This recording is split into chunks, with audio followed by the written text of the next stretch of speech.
when I am offended as a believer, okay, in the context of Matthew chapter 18, when I am offended, I have the liberty, I have the freedom to take the knock, to take the hurt. I can either own it and just say, forget it, I forgive him, let it go. Or I have the ability and the liberty from the scriptures to go and to seek reconciliation so that my conscience can be clear and I can know that the brother either did it on purpose or he didn't. We can resolve this thing and it can be settled. I have the liberty of that. But that's me personally. When others are at risk, I do not have the liberty to keep those things in. I don't have the liberty to just own that hurt of the child that's going to be hurt. Just own that hurt of somebody that's going to be attacked violently. I'm not at liberty to keep those things private if I'm made privy to a situation. I must get it out there. I must speak up. And who are we talking about specifically? Well, recently, and the most recent one that comes to my mind, is this guy Cameron Giovanelli, okay? There's a preacher down in the States in Florida, and he is pled guilty to statutory rape of a minor while he was a pastor at a church.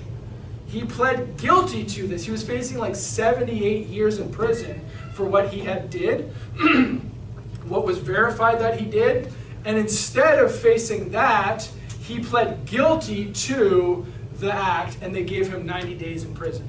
After 90 days, he'll be out on bail and probation for about 5 years.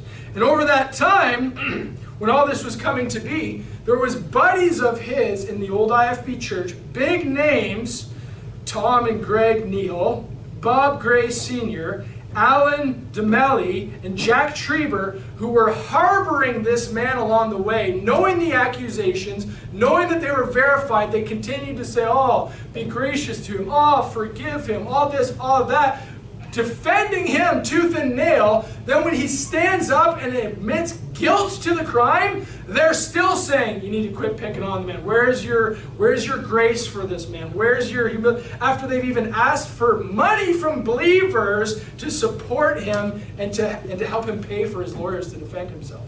But he didn't defend himself. He was facing too much proof. Everyone knew he did it. And he instead pleaded guilty to the crime of molesting a young girl. Okay?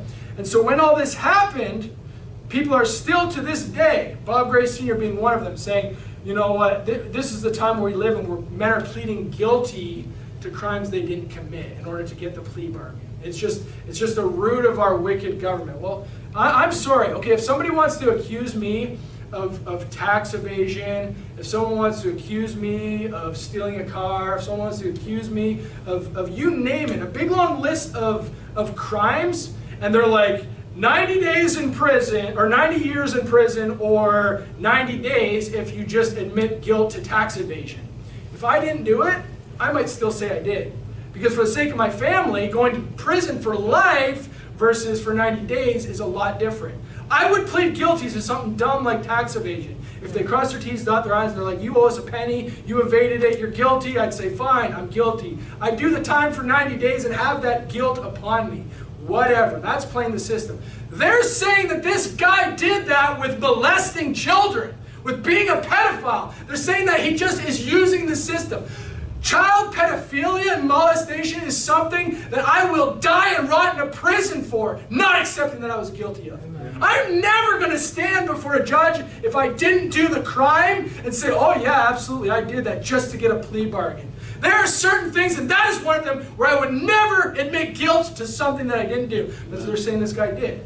And the reason why they're saying that this guy did that is because they went to bat so hard for the man, and then they're fighting for him. They're saying he didn't do it. They're shaming the victims. They're shaming the victims. They're shaming the preacher that brought it to light. And they're saying he's wicked, he's wrong. They're fighting so hard for this pedophile. And then in the end, he just admits he's guilty. And they're like, oh, he admitted he's guilty. Well, he just did that because they come up with this backstory. And for that, these men deserve to be named. Why? Because Cameron Giovanelli is going to get out of prison in 90 days. He's going to have a probation period of 5 years. And you know where he's probably going to serve it? He's probably going to serve it at Greg Neal's church. He's probably going to serve it at Bob Gray Sr.'s church. He's probably going to serve it at Alan DeMelli's church, at Jack Treber's church. He'll just go back to one of these churches and continue to do what he's always been doing. You think that he can be placated? Romans 1 says they can't. And anyone who would molest and touch a child and then say, yeah, I did it, it's wicked. And they deserve to be named. And this is why we name names. This is why we bring them to light. This is why we tell people, so that when somebody else down the line is going to one of these churches, glory to God, if they should hear this sermon, hear this message, they would say, hey, didn't my pastor say this Giova something or other guy was coming? I heard something about that. He's coming to my church or something. And they look it up and they go, whoa, this is that pervert. This is that molester. This is that. And then they're aware of it.